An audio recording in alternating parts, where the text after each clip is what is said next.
सभी को नमस्कार। तो कैसे हो आप लोग? बढ़िया, चलिए बढ़िया रहिए।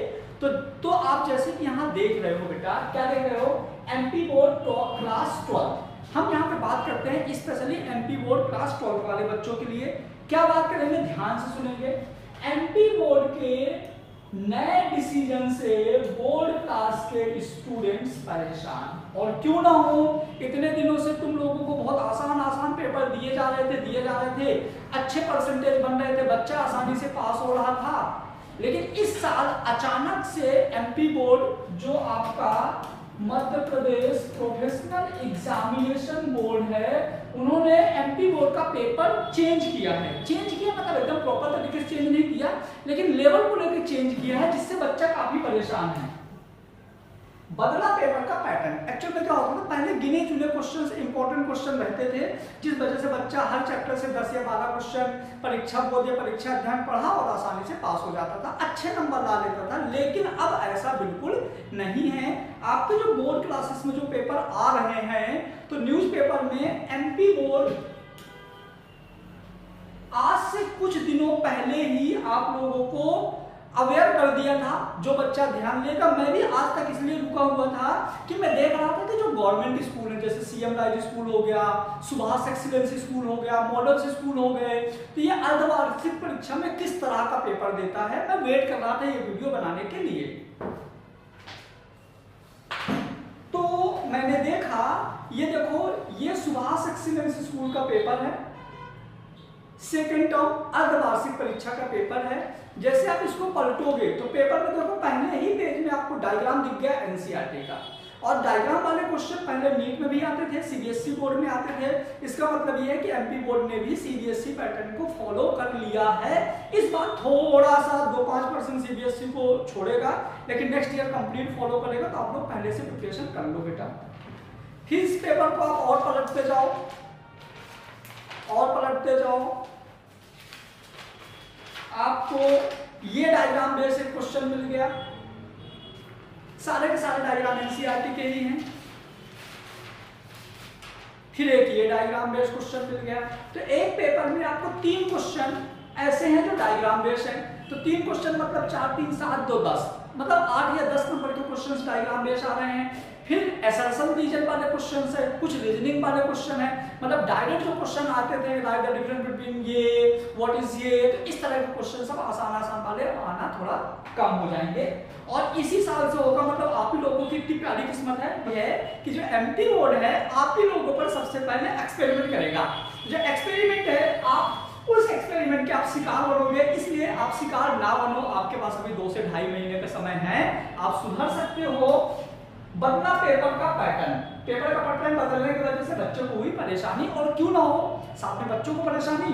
और सबसे मजे की बात जो मैं बता रहा हूँ बेटा, जो पुराने टीचर्स अभी तक पढ़ा रहे हैं, यदि उनके टीचिंग स्टाइल में बदलाव नहीं आया है, तो आप लोग वहां से शिफ्ट होना, क्योंकि आपका सबसे पहले जरूरी है आपका फ्यूचर, आपके परसेंटेज। यदि पुराने पैटर्न में चला आ रहा है तो दिक्कत आएगी। आप कंप्लीट एनसीईआरटी को फॉलो करो हर सब्जेक्ट में, केमिस्ट्री में, फिजिक्स में, बायोलॉजी में, हिंदी इंग्लिश तो आप कर ही रहे हो, क्लियर। तो सब में आप न्यूमेरिकल में ध्यान देंगे। आप एनसीईआरटी में जो रीजनिंग टाइप के पीछे एक्सरसाइज के क्वेश्चन है, उस तरह के सारे क्वेश्चन सॉल्व करेंगे, क्लियर। तो आज हम बात करेंगे पेपर का एक्चुअल पैटर्न क्या हुआ है। तो आप आज से कुछ दिन पहले जब आप न्यूज़पेपर में देखे होंगे तो बताया गया था 20% क्वेश्चंस बेटा काफी टफ आएंगे, और 20% पेपर टफ आएंगे मतलब कि आप ये मानिए 70 मार्क्स का पेपर आता है, तो 70 मार्क्स का 20%, 7 दूनी 14, मतलब कि आपका 14 मार्क्स का जो क्वेश्चन है वो टफ रहेंगे। मतलब टफ क्वेश्चन काफी मुश्किल होगा आपको सॉल्व करने के लिए, क्लियर। उसके बाद 40% क्वेश्चन मॉडरेट होंगे, 40% क्वेश्चन कैसे आएंगे, मॉडरेट। और मॉडरेट भी एमपी बोर्ड वालों के लिए काफी टफ हो जाते हैं, क्योंकि सीबीएसई पैटर्न के हिसाब से मॉडरेट है, क्लियर। आपके हिसाब से मॉडरेट नहीं है। फिर 40% क्वेश्चन इजी। ये 40% क्वेश्चन इस बार इजी क्यों दे रहा है, क्योंकि बच्चा पास हो जाए। अब सुनना, अपने एमपी के जो सीएम है मोहन यादव, जो पढ़े लिखे हैं, जिन बच्चों का 75% तो बोर्ड में बनता है, वो उनको पैसे बांटते हैं, 25,000 रुपए देते हैं लैपटॉप लेने के लिए। अब पेपर उन्होंने कर दिया टफ,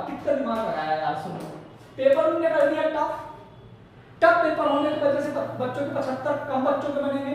अब बच्चों के 75 कम बनेंगे तो 25,000 रुपए नहीं देना पड़ेगा सरकार को। तो कितना मजा है, देखो उनने अनाउंस भी कर दिया कि हम आपके 75% में 25,000 रुपए देंगे और पेपर भी टफ बना दिया जिससे आपका परसेंटेज ना बने और पैसा भी ना बांटना पड़े। तो मतलब सांप भी बन गया और लाठी भी नहीं टूटी, समझ गए? ये आपको ध्यान रखना है। ये हो गया, मैंने यहाँ बड़ा बड़ा लिखा हूँ, आपको कंप्लीट एनसीईआरटी फॉलो करना है। मजे की बात है, आप एनसीईआरटी फॉलो करोगे तो कंपटीशन एग्जाम के लिए भी अच्छा हो जाएगा, जैसे जेईई और नीट के इस तरह के जो एग्जाम होते हैं। क्लियर? चल अब यहाँ पे बात कर रहे हैं कि यदि इतना आपके साथ इस तरह की यदि दुर्घटनाएं हुई हैं और आपको दुर्घटना के बारे में पहले से भूपेंद्र सर ने बता दिया, तो आप कैसे उसके लिए पहले से अवेयर हो जाओ। क्या हो जाओ? अवेयर हो जाओ। तो क्या करें और कैसे करें, यहाँ पे आया है क्या करें और कैसे करें। तो सुनिए, सबसे पहले जो आपको मेन जो इंपॉर्टेंट चीज है जो आपको करना है, मैं बायो का बात करूंगा क्योंकि मैं बायो पढ़ाता हूं। सबसे पहले आपको ये करना है, एक करियर इंस्टीट्यूट की एप्लीकेशन साथ में यूट्यूब दोनों को फॉलो कर लो। यूट्यूब आप सब्सक्राइब कर लो और एप्लीकेशन आप डाउनलोड कर लो, क्योंकि न्यू पैटर्न के अकॉर्डिंग जो भी क्वेश्चन में बदलाव हुए हैं, 2 नंबर के क्वेश्चन, 3 नंबर के, 4 नंबर के ऑब्जेक्टिव, डायग्राम बेस्ड क्वेश्चन, जो भी चीजें होंगी तो आगे 2 से 2.5 महीने में हम लोग ट्राई करेंगे पूरी टीम के साथ कि ये हम लोग आप लोगों को कंप्लीट कराएं। क्लियर? अब देखो, सबसे पहले चलती थी परीक्षा बोध या परीक्षा अध्ययन। इनको अभी आपको फॉलो नहीं करना है। तो जब आप इनको फॉलो नहीं करोगे तो आप क्वेश्चन कहां से करोगे, क्योंकि ये चीजें पहली बार हुई हैं। तो मोर देन क्वेश्चन हम लोग कराएंगे बेटा, क्योंकि हम लोगों की हैबिट है ऑलरेडी पहले से सीबीएसई बोर्ड और नीट वगैरह के लिए एनसीईआरटी की, तो हम आप लोगों को यहाँ से क्वेश्चन आराम से करा देंगे। जैसे कुछ वीडियोज अपलोड हो चुके हैं, बाकी वीडियोज अपलोड होने वाले हैं। आप इसी वीडियो के डिस्क्रिप्शन में व्हाट्सएप की लिंक है, आप वहां पे जाइए, ज्वाइन कीजिए। क्लियर? आप अपने कैरियर के साथ में बार बिल्कुल मत करिए, साथ में मेहनत करते जाइए। तो पहली चीज तो आप ये डाउनलोड करिए, चैनल को सब्सक्राइब करिए। दूसरा जो पॉइंट है, दूसरा पॉइंट ये बेटा कि आप सबसे पहले क्या करो, यदि आप एनसीईआरटी नहीं पढ़ रहे हो, किसी स्कूल में एनसीईआरटी नहीं लगती, तो आप सबसे पहले एनसीईआरटी की बुक्स लीजिए और एटलीस्ट 10 टाइम्स, एटलीस्ट आप 10 बार एनसीईआरटी को नॉर्मल रीड करो। तो उसके अंदर की जो चीजें हैं, जो ऑब्जेक्टिव बन सकता है, जैसे इमैस्कुलेशन, बैगिंग, क्लियर, कितने परसेंट स्पर्म वर्किंग मैच्योर रहते हैं, कितने परसेंट इमैच्योर रहते हैं, इस तरह की चीजें आपको वहां पे एनसीईआरटी में कवर हो जाएगी। तो एनसीईआरटी फॉलो करना है। तीसरा बेटा, आपको एटलीस्ट मेन एग्जाम के पहले 10 बार टेस्ट देना है। हर सब्जेक्ट के 10-10 टेस्ट देना है मेन एग्जाम के पहले। और ये जो टेस्ट पेपर डिजाइन होगा, ये आप अपने टीचर को बोलोगे एनसीईआरटी बेस्ड डिजाइन करें। यदि आपके teachers NCERT based paper design करके नहीं दे रहे तो आप दूसरे टीचर्स के पास जाइए, और दूसरे टीचर्स भी नहीं मिल रहे तो आप हमको फॉलो करिए। यदि आप भोपाल से हैं तो आप 2 मंथ के लिए, यदि आप भोपाल से हैं तो आप 2 मंथ के लिए बेटा कोचिंग ज्वाइन कर सकते हैं। क्लियर? आप, और ये अपना कोचिंग का एड्रेस है डीके टावर, DIG बंगलो।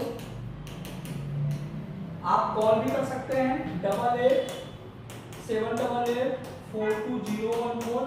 इस नंबर पे आप व्हाट्सएप कर सकते हैं, कॉल कर सकते हैं। आप 2 महीने के लिए ज्वाइन करिए, और 2 महीने फ्री में नहीं होगा, 500 रुपीज पर मंथ। ये बहुत ना के बराबर फीस है, रजिस्ट्रेशन फीस बस में। आपकी 2 महीने सारे सब्जेक्ट की बहुत अच्छे से प्रिपरेशन करा दी जाएगी। और आपका बोर्ड क्लास है, बोर्ड के परसेंटेज एटलीस्ट 75% बहुत जरूरी होते हैं। और पहली बार पैटर्न बदला है, इसलिए आपके साथ खिलवाड़ ना हो जाए, तो आप इसको थोड़ा सीरियस लीजिए। और यदि आपके दिमाग में कोई भी किसी भी तरह का क्वेश्चन आता है कि सर और कैसे कर सकते हैं, क्या चेंज कर सकते हैं, तो आप कमेंट करिएगा। कमेंट के माध्यम से जिन बच्चों का जो भी क्वेरीज रहेगी तो हम लोग उसको डिस्कस करेंगे और नेक्स्ट वीडियो में लेके आएंगे। और हम आप लोगों के साथ लगातार वीडियो के साथ जुड़े रहेंगे। और जो भी आप सब बच्चों से तो पॉसिबल नहीं है ना बात कर पाना, लेकिन जो बच्चा जिस हिसाब से मैसेज करता जाएगा उस हिसाब से कभी शॉर्ट के माध्यम से, कभी वीडियो के माध्यम से जुड़ते रहेंगे। ट्राई करेंगे कि अपन कॉल पे बात ना हो, ज्यादा व्हाट्सएप पे बात हो जाएगी, ज्यादा बेटर रहेगा। जिन बच्चों को कोचिंग ज्वाइन करना है वो भी आ सकते हैं। लेकिन हाँ, बस ये सारी चीजों के बाद आप लोगों से एक ही रिक्वेस्ट है कि जो भी बच्चा ये वीडियो देख रहा है एटलीस्ट वो वीडियो को शेयर करे और एमपी बोर्ड में जितने भी बच्चे हैं, जितने भी स्कूलें हैं, सारे बच्चे और सारे स्कूलों को ये वीडियो मिलना चाहिए मेरे हिसाब से, क्योंकि ये सबके लिए जरूरी है। क्लियर बच्चों? चलिए, थैंक यू सो मच और best wishes and best of luck. Thank you so much.